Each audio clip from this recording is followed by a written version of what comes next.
Welcome back to Professional Perspectives. I'm Arvakela, and we're thrilled to be kicking off the finale of Season 2. Welcome to Season 2, Episode 5.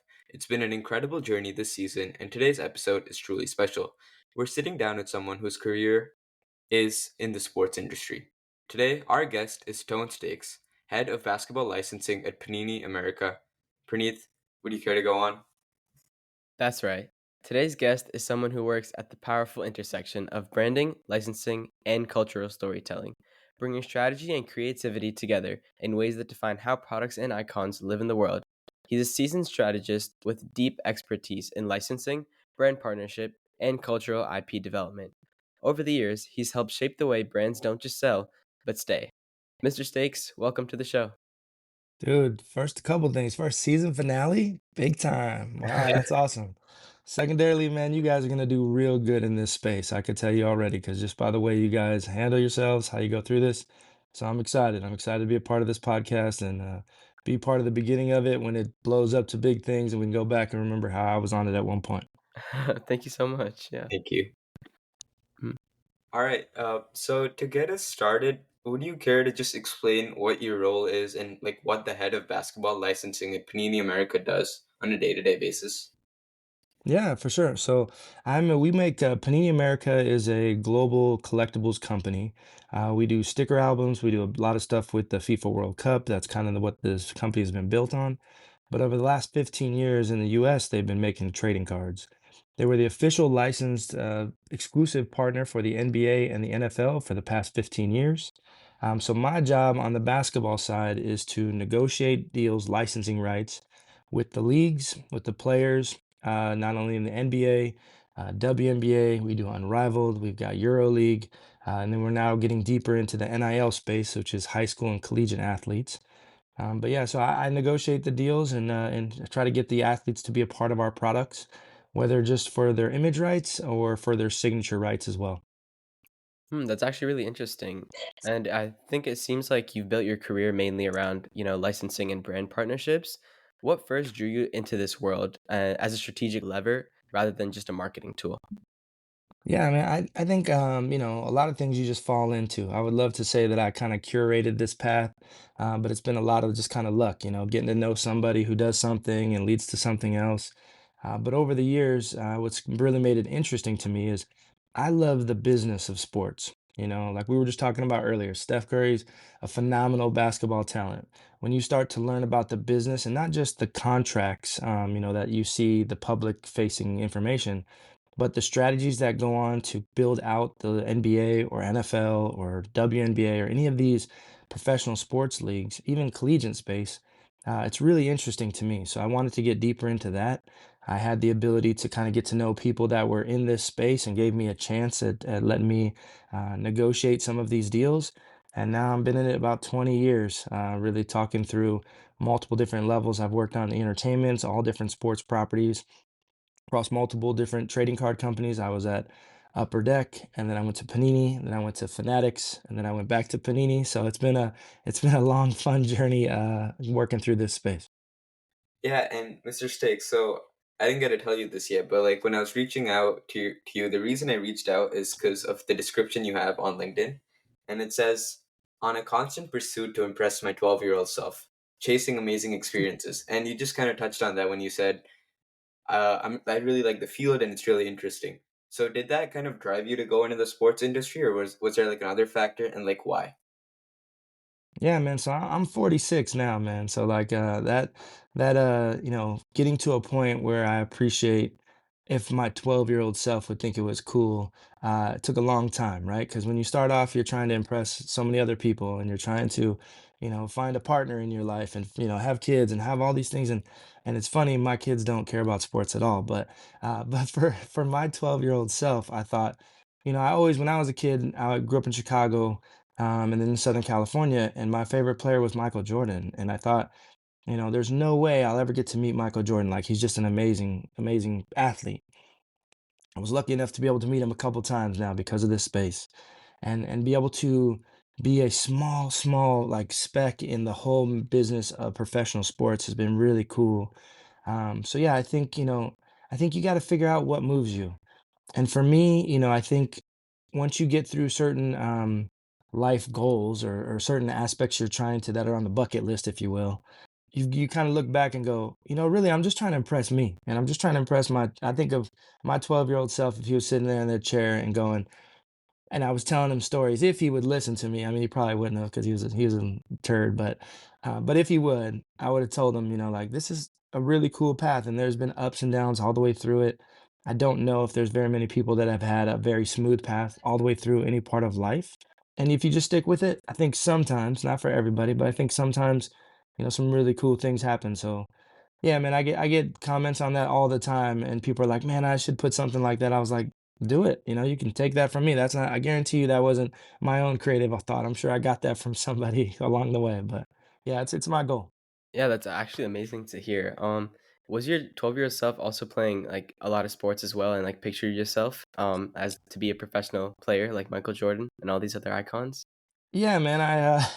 At 12, I was playing everything. I was playing baseball, soccer, basketball. I was way too skinny to play football, but later on in life, I would have liked to have played football growing up. But I was a pretty decent athlete all around. Like pretty coordinated. I was a little bit taller. I'm 6'3" now, but I would say that like as I went through it, basketball just kind of stick. It was kind of the thing I stuck with. And when you're growing up, like if you're good at something and people are like, "Oh, you're really good at this," then you start taking a little more pride in it and you want to get better and better. So I was able to get to a pretty good level in basketball, and never to the level of NBA. And I think at one point in life, I was going into my junior year of high school, and I got to go play with an Adidas tournament up in Las Vegas at the time. It was like a big tournament and two of the top players in the country were there, amongst many, many others.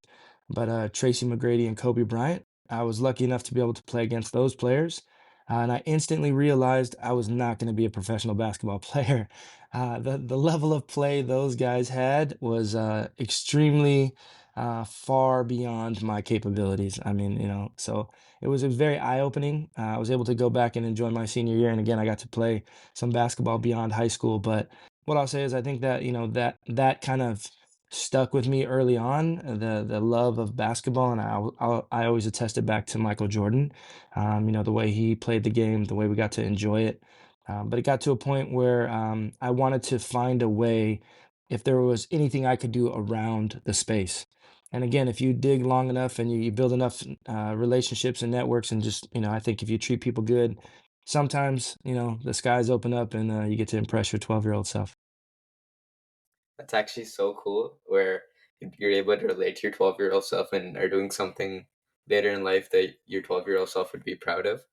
But to kind of talk about like the sports licensing industry as a whole, how would you say, or why would you say that Panini became the home for your career, and how is Panini doing in the sports industry and in the licensing industry right now? Yeah, yeah, yeah, man. It's a unique time, but I'll say that it was a connection to a connection. I was at Upper Deck. Upper Deck at the time was downsizing because they had actually lost the basketball license to Panini at the time in 2009, and so I kind of was just about to have a child, so just kind of started working from home, trying entrepreneurship stuff. And a friend of mine who went from Upper Deck to Panini to work on their hockey license reached out to me about working on baseball, and I had done some baseball at Upper Deck. So that kind of opened up the doors, and then I came over, worked on baseball. There was a person working on basketball, and they were kind of open to me taking over basketball and them doing baseball and soccer and some other stuff. So we were able to open it up, and I got to work on the sport that I love the most. I love baseball as well, but basketball is definitely my number one. And so it was a fun opportunity. Where Panini is today, I mean, Panini has been the global trading card leader for the last 15 years. We're in a unique space and time now, right? Like, so this new company, Fanatics, who purchased Tops, they've stepped into the space. They have the partnership now as of this earlier this month with the NBA, the exclusive partnership. They get the NFL early next year. So those are two major revenue areas for Panini in the trading card space. But the cool thing about where we're at now is you adapt. We start to figure out what our other options are. How do we build out? How can we make basketball? What are the rules and regulations about making basketball and eventually with football? Is there a space that maybe hasn't been tapped as much? we have the partnership with the WNBA, an exclusive partnership with them and the WNBPA, which are, you know, amazing properties over the last few years, and thanks to a lot of the great athletes, the female athletes that have come into the space, and some that recently have come in, people like Caitlin Clark and Paige Beckers and Angel Reese and Cameron Brink and all these great talent to go on top of the supreme athletes of before of Sue Bird and Diana Taurasi and Cheryl Swoops and all these amazing athletes and the current players of like Asia Wilson and Arike, and there's so many phenomenal athletes that have kind of built this platform. So we're excited about the WNBA building that out. We did a partnership with some other properties that are coming down the pipeline that we'll continue to kind of release and build out. But it's an exciting time. I think when a license goes away, it can be scary. It's a big part of your business, maybe a big share of what your revenue streams are. But a good company adapts and figures out how you build upon that. Because the one thing we have is we've got 15 years of amazing brands. From all of our trading card products, we make these cards called Prism and National Treasures and Noir and Immaculate and Flawless and so many great brands that if we can get good partnerships, I think we can do well with those as well. So it's interesting to see what the future holds over the next couple of years. It'll see. We have the World Cup. We are the FIFA exclusive sticker album partner. We're going to make trading cards of them again. The FIFA World Cup coming to the U.S. in 2026. That's going to be a big, big event. So we're really excited about that and getting all of our marketing plans around it. There's going to be some great partnerships announced. That's just going to be phenomenal for our company with major brands. I like to think we're a big brand, but brands bigger than us. So it's exciting to kind of see how it goes. Yeah, I mean, it seems like everything's going really well for Panini right now. But how did your license strategies differentiate between first local markets and now to these huge international markets? Yeah, yeah, man. It takes a major shift. Trading cards have traditionally been USA, United States, Canada. Really, it's been the space. There's not a massive trading card collectors base globally in the past. Over the last few years, parts of Asia have really become massive in the basketball space, basketball collecting. So when you start building out to different, regions, different nations of the world, you have to take into context their cultures, right? There's certain things in certain cultures they do and don't allow. So you have to take that into context. You have to figure out languages. You have to look through, making sure that we have distribution in all those channels. So there's a lot of ways that you have to grow your business internationally. To do that, you usually take on external partners. So usually we build a partnership with somebody that's in that home region, somebody that has distribution in similar categories, similar, products, whether it's collectibles. It's usually not trading cards, but some other collectible space. And we try to continue to grow that out so that we can be adapted into those regions and they can be accepted by those cultures. So it is very tricky because we get it wrong a lot. It's not because of neglect, it's out of just learning. Us just trying to figure out how do we expand into that space without causing any cultural challenges, And sometimes it's a lot of educating. You have to build a lot of time of education as to why, this collectible business can matter in that space. Again, parts of China and Japan and South Korea and areas like that really took to the basketball card market. It's beneficial because a lot of not a lot, but there have been athletes from those regions that come into the space, guys like Yao Ming, guys like Yuki Kawamura, people in the space from different regions that have allowed collectors to want to know about it. And Europe is big now too. There's so many phenomenal players from Europe that are playing in the United States. And so we have had to work really hard to get distribution into those areas. So again, we build out partnerships. We've got some great partners in Europe that help us to make sure that we can get into those local markets. Everybody does business differently. It's not all like the US. Some nations they take a really long time to do partnerships because they want to work with people they like. They don't just look for, what the dollar figures are that matter. So you're constantly trying to learn their customs and traditions to make sure that you, when you're putting a product into their regions, that you've taken that all into context. So yeah, it's a lot to work through. Yeah, and Mr. Shake, so like when you were talking about like the cultural aspect of it. I was like connecting it to my personal experiences where like during 2018 during the Russian World Cup when I was in India, but with a few of my friends there, stickers were such a big like cultural touch point for me during the 2018 World Cup, like where there was like a book and then you had stickers for like each player. And when creating products like that, how do you ensure that they become part of the culture rather than just like another collectible at the store? And you've also talked about like transforming brands into like cultural icons. What does cultural licensing mean to you like in practice? Yeah, man, a couple things. So on the first part of it, like to try to match the culture, you have to create packaging that tells the story to that region, right? So the design of the packaging really matters. It's a lot of times the cheapest way to do it is to build the product wherever you build it. We build a lot of stuff here in the U.S., but wherever you build it, and then just send it to different regions and hope they figure it out. In certain parts of the regions, they don't speak English all the way like we do. It may be they a lot of times they speak it really well, but it may not be something they're as comfortable buying packaging with it because it may not feel authentic. So you have to go through that process of making those products make sense.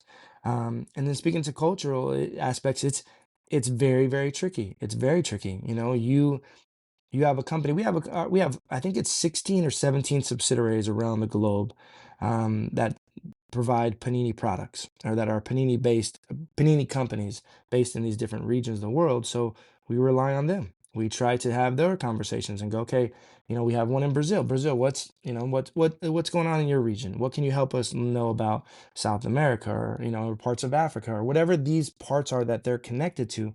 How can they help us talk through those regions? Because the reality is that there's a lot of information that they have that sometimes they just overlook. They don't even realize that we don't know it, right? Because again, I'm not born and raised in Brazil. I don't know the cultural customs. And so again, to try to make those products speak to those collectors and that customer base, you have to understand what's going on. And I'll tell you this, the benefit of sometimes various social media is they kind of let you know what the customs are pretty quickly, what people are doing in those cultures. So again, you're always trying to tap into that. And if I would be lying if I said we got it right every time. We don't. We get it wrong. And we try our best to fix those problems when we do get it wrong. There's so many famous stories about companies going into regions and not doing the full due diligence on that region to understand what they're getting into. So we try not to make those mistakes, but it does happen. Yeah, for sure. And like as crucial as it is for, making sure you're like addressing the cultural norms or like how society is, like another aspect of that I think would be, IP protection and legal strategy. How would you say this also influences your creative direction from the start? There are certain nations that don't protect IP as well as we would hope they would. There's certain areas that, there's knockoffs happening all the time. And I think it's kind of flattery sometimes when people take your ideas and they redo it themselves. But the main problem isn't that people are making your cards in their style and selling them. The main problem is that the collectors who trust our products sometimes are buying false products, fake products. And that's a challenge because, again, we make cards sometimes that sell on the secondary market for millions of dollars. And for a collector who's willing to or able to spend that type of money to get a fake card because it's in a slab or something that people feel is authentic, that's a problem. And that's not us, causing that challenge. That's another company trying to maximize and make a quick dollar on stealing our IP. And then so we have to try and track that down and try to help out with that. But sometimes some of these collectors they don't realize it till it's very late, and then there's, you know, kind of you're beyond the time limit of when you can pursue something like that. And so again, there's a lot of challenges with that. It's very hard to make products that have a high level of collectability. You're seeing it with Labubu right now. Is that, forgive me, I may have butchered that, but I think it's called Labubu. But those collectibles that now there's so many knockoffs of it happening, and people are buying those knockoffs, and they think they're getting the originals, and they're not. And then people have to explain why, these ones look like those but aren't. It happens with sneakers all the time. So You know, it's nice that you're in a space that people think your stuff is cool enough that they want to copy it, but it does hurt our collectors in that space. So yeah, IP infringement is a major issue that unfortunately, I don't know if there's ever a fix, right? I don't know if there's ever a global fix on something like that because you have all these different nations that have different rules and regulations. But you're trying your best to protect your customers and your collectors, especially in our collectible space. And so, but we don't want to force people that they can only buy from us. That's not what we want. We want there to be a secondary market where that people can buy from distributors and we call them local card shops, is where that people can go and buy cards. We want people to do that because that's a massive piece of why this business has grown so much. But to do that, we have to, as a global business, protect our customers as much as we can. Unfortunately, there's not 100% protection out there, and we have to just keep, going after it every time it pops up. I felt like that was a really solid answer for like the whole IP space and how it relates for licensing. So thank you for that. But I kind of wanted to go back to the point about how you're talking about how you met Michael Jordan, which must have been really cool. As I feel like we're progressing more and more, the brands are shifting away from like teams and going more to individuals. So like with the rise of creator economy and like how do licensing opportunities shift when individuals are the brands, and how do you shape your strategy around that? Yeah, I'm a firm believer. I love the NBA. I love the NFL. I love these major sports properties. I'm a firm believer in the trading card space. People aren't collecting the Washington Commanders. People aren't collecting the Orlando Magic. They're collecting Jaden Daniels. They're collecting Paulo Banchero. They're collecting the players. So in our space, what I would say it's probably different than other, maybe in apparel. You don't see as many of the individual player shirts like, maybe that were back in the day. You see more team gear and stuff. But in the trading card space, the athletes are the central focus. There's not a an Orlando Magic autograph. There's Paolo has his autographs. So again, I think people collect the players.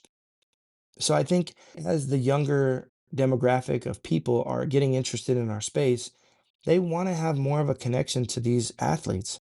And I think then social media allows these athletes to kind of have a voice as to allowing them to be fan bases of that individual. And then it allows them the ability when they change teams and they go from Orlando to Boston or Phoenix or wherever they go to still have that same fan base and they become more valuable to that franchise because they're bringing with them, you know, 5 million people or 10 million people or whatever that number is that's a follower of them. So I think it gives them more value and I think they're allowed to use that to command more compensation that makes sense. And you're seeing it big in the NIL space, right? These are quote unquote not professional athletes, but yet they're being paid at some levels as professional athletes because they have that fan base that already comes along with them. So I think that it's crucial to these individuals, these athletes, even these high school athletes and college athletes and retired athletes as well. You're seeing a lot of them do podcasts and stuff because people still they have this fan base. They want to connect and get to know some of these athletes. And sometimes a podcast, if done right, they can really build out, continue to grow their fan base. So yeah, it's in this idea that these kind of contributors to the space are really focusing on building out their own individual brands.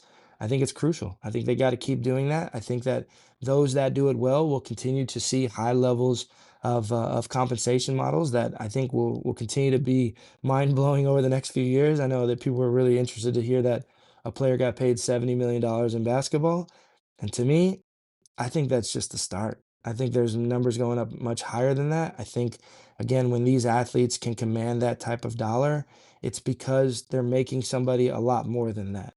They don't pay me at Panini what no, only the number I bring into them. They hope to get a lot more than what they pay me, and I promise you they do. But that's what those athletes are doing too, right? They pay them $70 million. I guarantee you, they are bringing them hundreds of millions of dollars in value in all different spaces, and that's why they're worth that $70 million. And so again, I think it's interesting to see how these athletes have commanded their own brands to kind of continue to build their value. Yeah, and you kind of did touch on this, but what would you say like your process is for evaluating whether a collaboration is a good fit for Panini? Yeah, there's a lot of different levels to it. With the NBA or the professional level, NBA, WNBA, you're looking for athletes that are the most collectible that fans love, right? That fans are excited to see. Obviously, people like, on the W side, Caitlin Clark and Paige Beckers and Angel Reese were no brainers, right? You got people that just they have such massive fan bases. They are, really elevating the game, continuing to grow it. And then you look at people that like, you know, people that have built the business like Asia Wilson and Brianna Stewart. And, again, I always say Diana Taurasi, she's one of my favorites of all time. But you get these athletes in the W space that are no-brainers. And then what you do is you try to in the collectible space, the rookies really matter. So the people that are in their first year in professional sports really, really matter. That's the focus. So we try to get as many of those players as possible. With us in our battle with, Fanatics over some of these top athletes, we battle over some of these players and get exclusive deals. So sometimes they sign with us, sometimes they sign with them. So when they do exclusive, then that means the other company can't have them, or at least can't have their autographs in their products. And depending on the rights, sometimes they can't even put them in the products.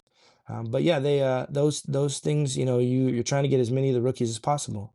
When we start doing deals with college and high school athletes, you're trying to hedge your bets. You use scouting reports and, not a whole lot of mock drafts and stuff like that because those can be manipulated. But we do a lot of scouting reports to talk to scouts and see who they feel are the future of that league. And so we try to do deals with them. Sometimes we get it right, sometimes we don't. But at the end of the day, what you're trying to do is make the most collectible product for collectors. My hope, my goal is to always have athletes that people want to buy their cards of, and if we can do that, then I think with our brands that we've built out over the last 15 years, I think we'll have a cool product that people will buy. Honestly, that's so cool about how like you guys are signing so many things and are in such a wide array of spaces. But to talk specifically about the WNBA, you had a post about like 10 months ago how you were talking about how you also recently signed Paige on top of like Caitlin Clark and Angel Reese as exclusive basketball athletes. I was wondering, how does the process work of like signing these athletes? And you also talked about like competing against other companies. How does that process work? And could you like walk us through how signing an athlete works? Yeah, yeah, yeah. I mean, it's different by every athlete, right? So what you're trying to do is to present them with why you believe your opportunity makes sense for them.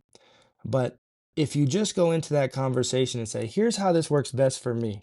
If you guys come along and sign our cards, it's going to work great for me. Those deals don't happen because people are looking out what works best for them. So to do that, you have to get to know them. So we have to understand what moves some of these athletes. Sometimes it's straight money. Hey, sometimes I don't even have any arguments with that. If it's money, it's money. Sometimes it's they want to build a larger brand. Sometimes we can present to them and say, "Hey, look, here's what we can do that our competitor can't do. We have this global distribution and they're going to focus on these 5 or 6 or 7 athletes, and we only going to work on with these 3 or 4. And so to do that, you become more limited in that space. And if we can do a good job with building out products to promote those athletes, then there's an opportunity to have that discussion. So a lot of times it's just being transparent. I am probably one of the most transparent negotiators there is. I have straight conversations with the family members and the agents and AAU coaches or whoever it is, because for me, at the end of the day, I my name is the only thing I'm ever be able to take with me many, many years from now, right? So I think that if you treat people fairly and you're very transparent with them, whether they decide to go with you or not, I think that people appreciate the education and you being a resource for them. I'll be transparent about this. We did not get Cooper Flag. Cooper Flag was somebody I obviously think is a phenomenal talent. He decided to sign with Fanatics. And I honestly think it was a great opportunity for him. I don't think there was anything wrong with it. But what I was able to do is have transparent conversations with his advisors and his parents and have the conversations. Just tell him, hey, if you're going to look at these deals, look at these opportunities, look at them this way, have these conversations. And I think it helped them to negotiate a better deal with one of our competitors. But at the end of the day, what you hope for something like that is that when that deal is open again, they at least go, hey, that Tone guy, those guys at Panini were very straightforward with me. Let's at least have the conversation with them again and see if there's something that works out this time, right? So because the other thing is that I don't know what Cooper does many years from now. He may have a cousin or somebody at his that grew up in Maine that is a superstar basketball player, and he may say, are you guys only talking to Fanatics and Tops? You should go talk to those guys at Panini too, because those guys were pretty straight shooters to us. And so what you're always trying to do is figure out again what matters to these people. And I'm a firm believer that being transparent and being a resource and an asset for them, whether they decide to partner with us or not, is crucial. And honestly, it's helped a lot. We've been able to get a lot more athletes than I think we should have. And I don't put that on me. I put that on my team just because, again, I think they do a great job. And we create products that I think give us a good story to tell that can add value to these athletes. Honestly, it's like so great to hear like that how you have such a great mindset going through with all of these deals. How do you ensure that your team also maintains the same positive attitude? Like, are there any habits or exercises that you do to ensure this? Yeah, man, I probably bore my team trying to explain them all these processes all the time. But it is it's just constant education. Man, it's just constantly educating. I try to explain my thought process when I do deals. I try to explain how I see things happening with athletes and certain kind of tendencies. We talk through on a daily basis what's going on with the different leagues and kind of what their strategies are. Again, as we talked about early on, I'm a massive fan of the business of sports. And so because I'm a fan of the business of sports, I want to know why things happen. I have completely different thoughts on why Luka Doncic got traded than most people in the world. But I think it's because, and I don't want to get into the detail, but I think it's because what I'll tell you is that just being around this space for so long, you can't always believe exactly what you're being told, right? Because when you start to question things, you go, wait a minute, that doesn't make sense. That doesn't make sense. If you don't have the ability with the knowledge to be able to look into why that doesn't make sense and what areas would make sense, you just kind of become a Monday morning quarterback, right? You just have all these theories, but don't have any real relevance as to why. So we talk through all the time the different strategies, what we think is happening, and I get their thoughts on it. And what it does is it strengthens their ability to understand why I'm so transparent. And I've said this many times, but my company's not a big fan of me being super transparent, right? They're going, hey, look, we want to get these deals, but you don't have to connect them with other companies. You don't have to tell them about the other partners that are out there.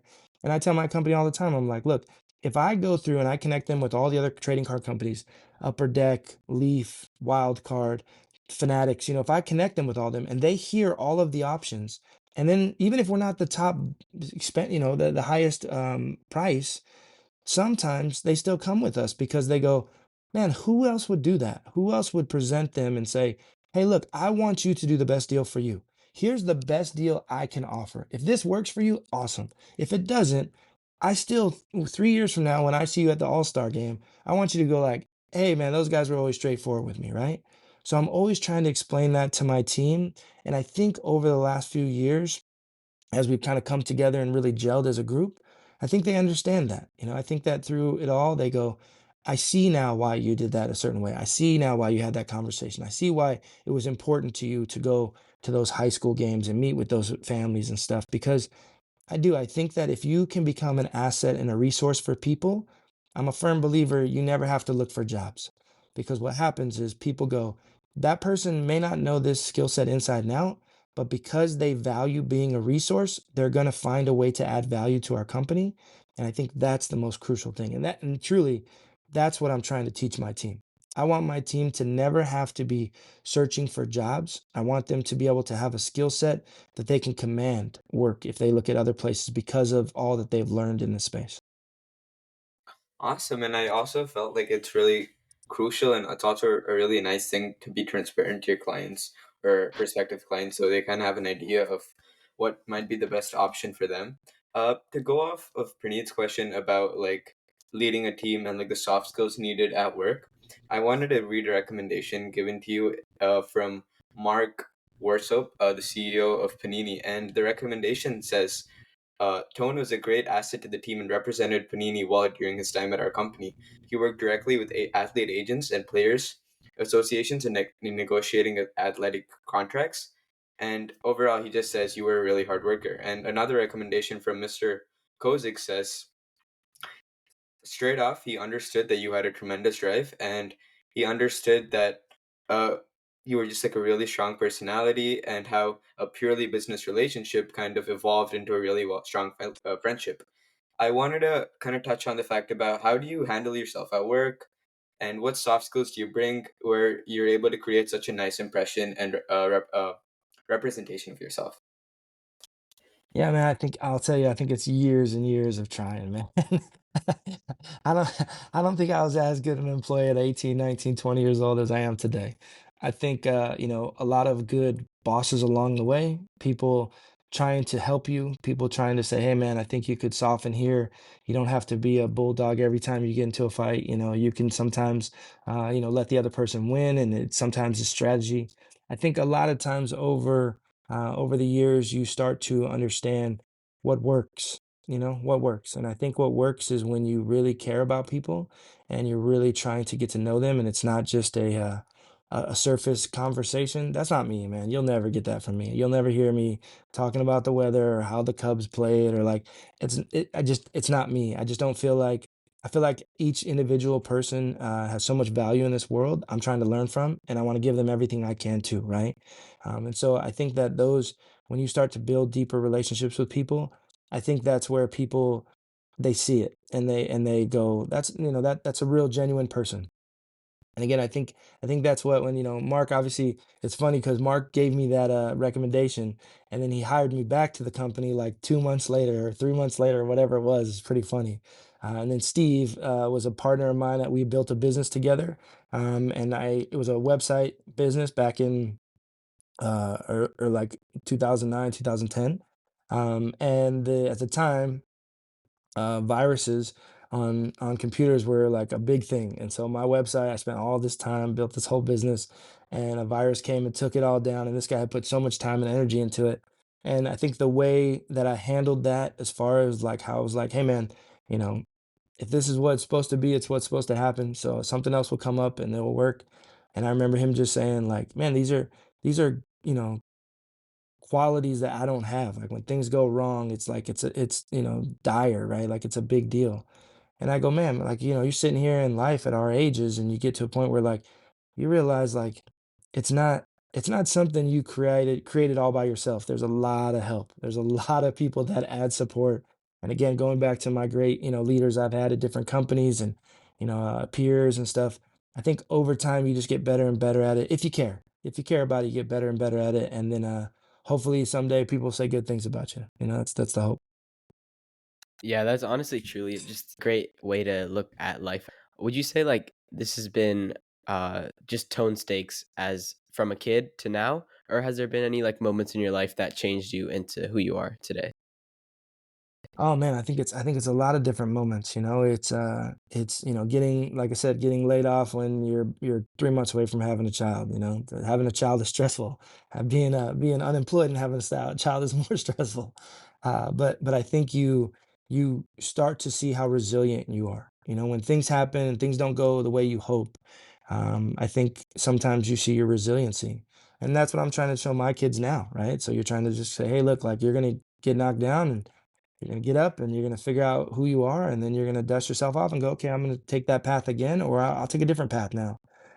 So I do. I think it's just moments. Getting married is a big one. Having children is a major one. Making career shifts that aren't in the same realm is a big one, right? Like trying something different is sometimes very hard for people. It's something I love to do. I'm all about like I'm not the person that gets like when I get super complacent, I want to do something totally else. I mean, if you look at my career path, go check that out on LinkedIn. It's like every couple of years I'm like doing something else, and that's just who I am. I like want to learn more and do more, and I think it's a lot of different moments in life and how you respond to those moments kind of take you to where you are. So, I think that, looking back at my 12-year-old self, I think I think that person would be like, "Man, you've kind of made it a lot farther than we thought you were going to. You you've got to do some pretty cool things. You've got to meet some really cool people.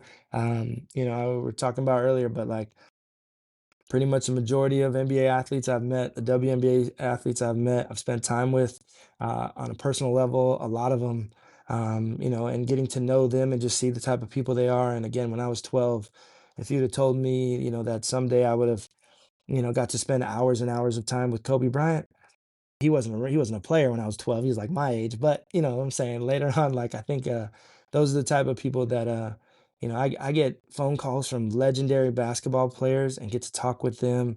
It's so funny when it's the first time I've talked to one and they're like, "Oh, you know who I am?" And I'm like, "Man, if you knew what kind of crazy historian I was of this game, you wouldn't ask that question." Like, I know that you played for 4 teams and I know that you played 3 NBA All-Star games and so many stats that you think at one point are pretty probably useless when you get into high school and college. And now those things have added so much value because when I have conversations with them, I can instantly get to an area of relationship with them because it's not that I don't know them. I know them better than than most people do, and a lot of times I think that that's crucial to the space. So yeah, I think it's just a lot of moments over time that have gotten me to this place that I'm super lucky for each one of them, the good and the bad, because I think it kind of builds out who you are. Awesome, and it's actually so cool to hear that you're able to meet so many players. As myself, I'm like a pretty huge NBA fan, and that's like a really cool thing. But I was kind of wondering, like in your job, you talked about how you're going to like AAU athletes, which are like high school and college, or like club basketball, but then you're also doing like NIL deals, and then also like WNBA and NBA. So when you say basketball, I'm guessing it spans the whole basketball realm. But when you're going to license or like do negotiations with players, like do you go sit down with them, or like how does that process work? Yeah, so it's different by depending on who the player is. Most current players have an agency that they work with. Most of them, not all of them, but most of them. So retired players, some have agencies. Sometimes we deal with them directly. High school players and college players, sometimes we're dealing with their family members, or or if they have an AAU coach or something, or a high school coach or college coach that they want to work through. But it's different by everybody. But we always try to get to the player because it's best for them to hear what our business partnership is from us. Because anytime you play telephone and it goes from me to the agent to the lead marketing person to then the athlete, sometimes it gets broken up. Sometimes the information isn't correct. Sometimes the athlete's like, I didn't know I had to do that. I didn't know this was my partnership. I didn't know I couldn't do, when they're exclusive with us. I didn't know I couldn't sign with another company. There's a lot of stuff that happens. So we try to get to them all the time. We definitely spend um, more time with our exclusive athletes than we do our non-exclusive ones, just because they're also helping us to build our brands. So when that happens, we spend a lot more time with them person, in person. This year's class, this NBA class, we're our exclusive. We have quite a few exclusives, but VJ Edgecombe, Trey Johnson, Jeremiah Fears are the ones we've spent a lot of time with. Carter Bryant are the guys that we spent a lot of time with because they're the ones that are kind of the focal point of our products for this year coming up. And so we do a lot more stuff with them. Modest Bazulis was one of our guys last year, Jared McCain. So those are the guys that we spend a lot of time with. Again, they come to our events.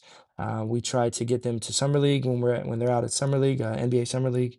And we try to just build relationships. Again, those are the times where you're sitting down, they're signing cards, they're signing autographs for our products, and you're trying to get to know them better. And that it's a cool time to really get to know them, spend time with them, understand what they're thinking about.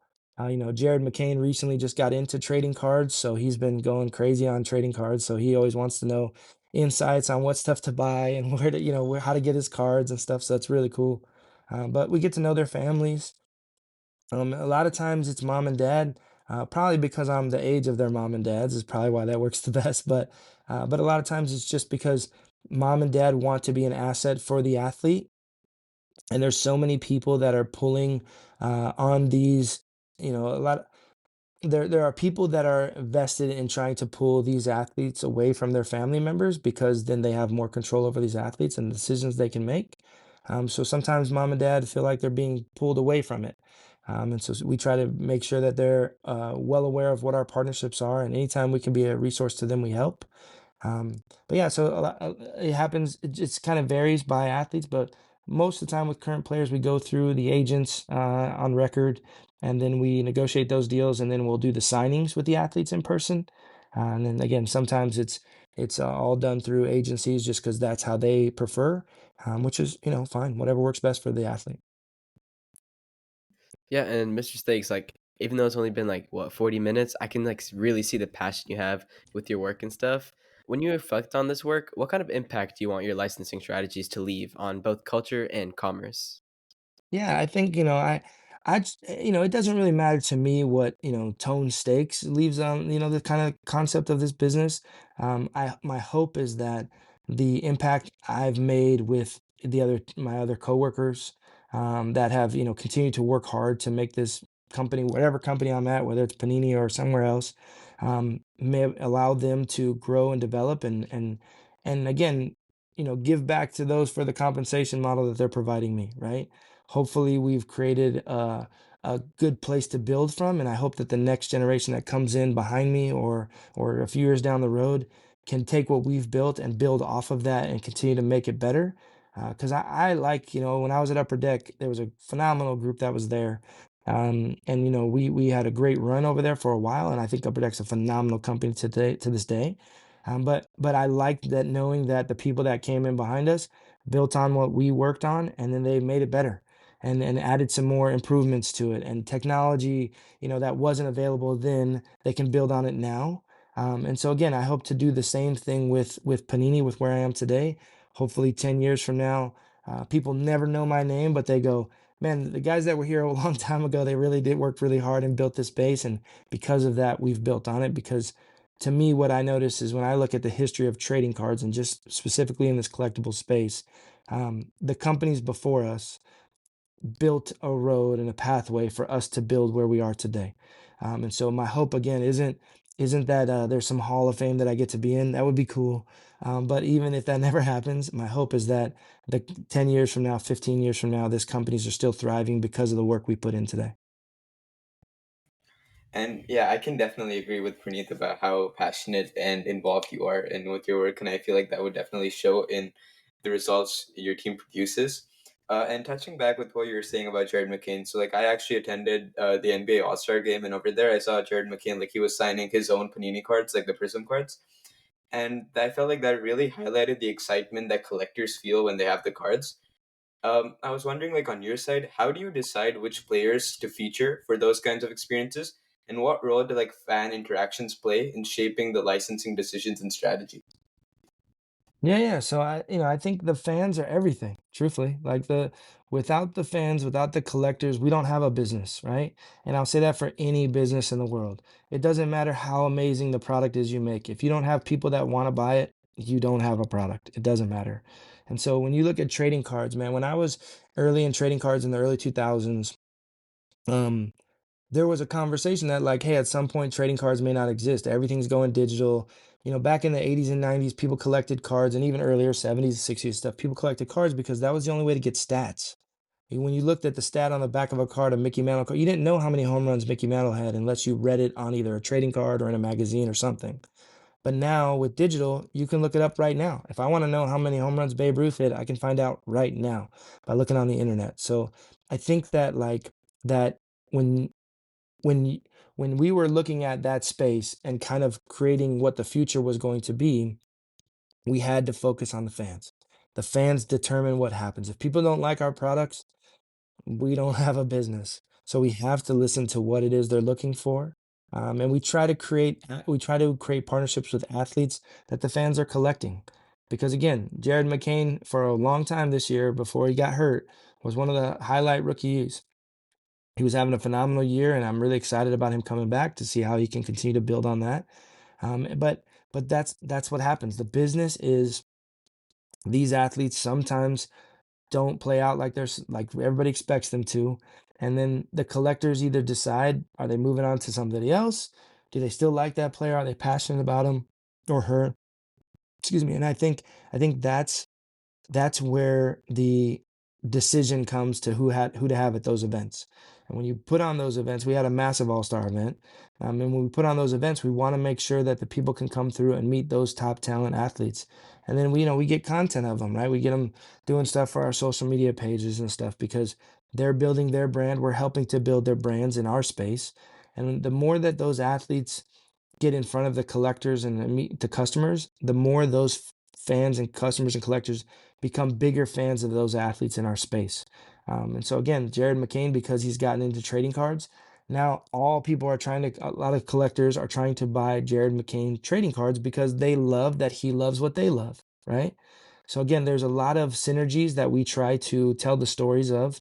We went through, there was a moment, and I'm gonna give credit to my guy Jonathan Kramer, who's one of my coworkers at Panini. But he had found out that Jared McCain was trying to track down his Kaboom, and so McCain was going through on online and going through eBay and stuff, trying to find somebody to get him a Kaboom. And Jonathan went out of his way, tracked down a Kaboom, and got it in front of Jared McCain. And you should have seen his face, and it's on our social, so you can check it. But Jared McCain was so stoked, and again, to see a guy that we're making cards of want the things we're making was a pretty cool circle moment. And I think it was a special event. And that's the stuff that collectors love. They Jared McCain has jumped to the top of last year's rookie class in the collectible space because of stuff like that.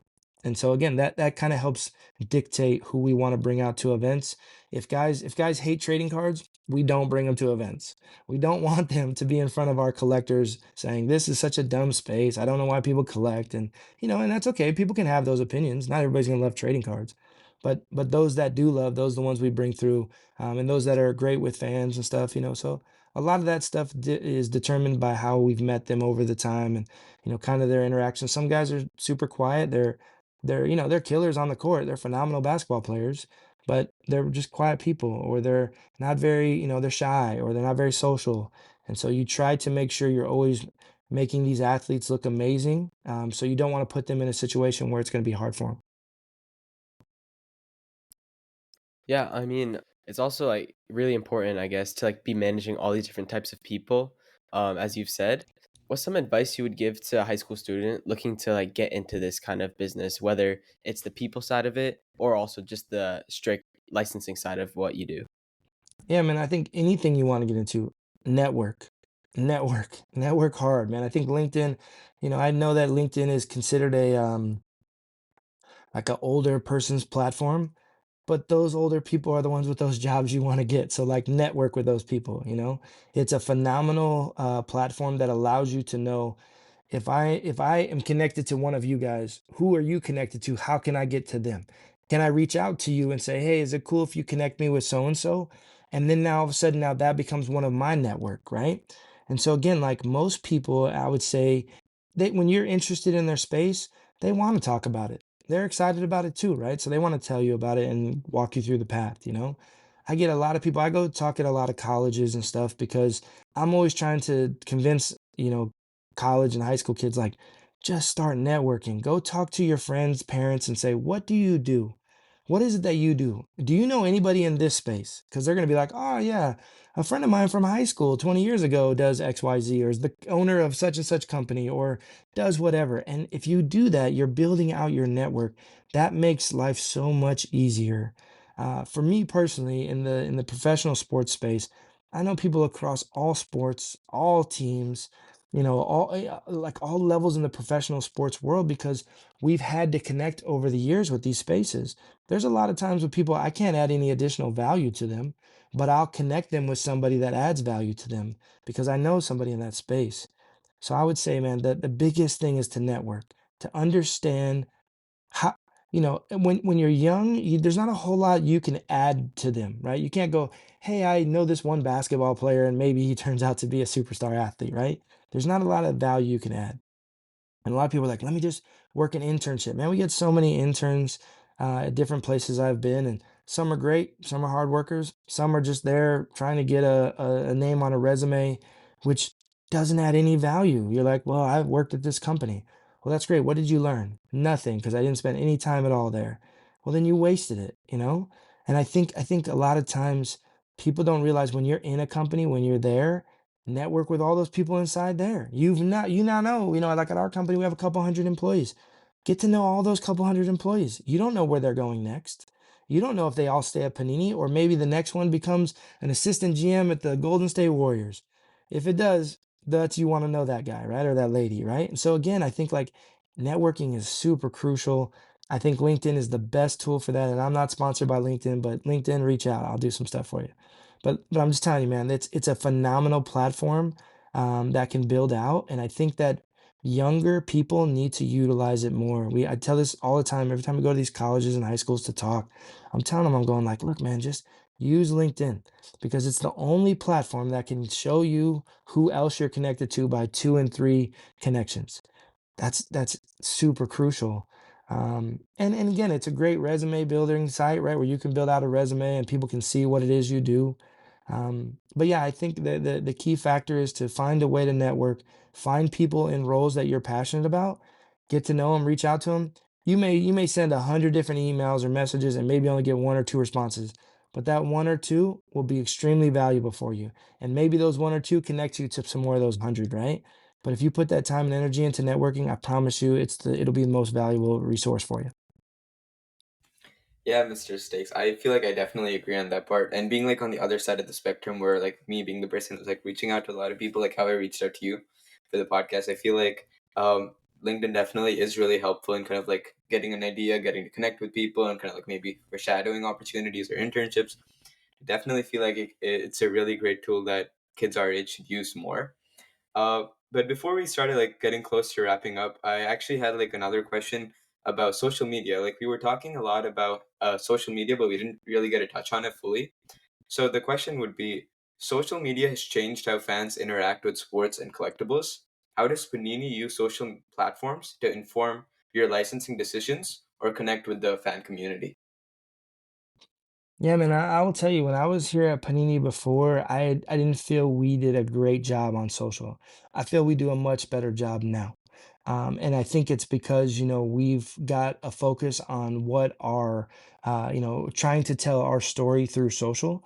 We don't leverage our athletes as much as I think we should, but we do try to have the athletes help to promote and pass along this story. But again, I think it's always trying to figure out what that authentic voice is, right? And when you work amongst multiple different sports, it's hard to have an authentic voice amongst different sports because different sports have different fan bases. You know, football fans, the people that are diehard football fans usually aren't diehard basketball fans because they have kind of a different style. Diehard football fans and basketball fans aren't usually diehard baseball fans. And so again, there's kind of these different elements. So it is very tricky for a company that works amongst multiple different sports to have one cohesive voice. So we really try to focus in on our collectible space and the cards and kind of that story, and then the athletes we work with, and hope that overall we kind of get the understanding from our followers that we're kind of a cool behind the scenes kind of insight into what's going on in the collectible space in sports. But I think social is a very tricky thing, and because again, you have so many different platforms that are geared towards certain types of users of those platforms. So I don't think the TikTok people are the same as the X people. That's the same as the YouTube people that are they all have different kind of personalities, and so I think you have to have a vision in social media that touches those differently.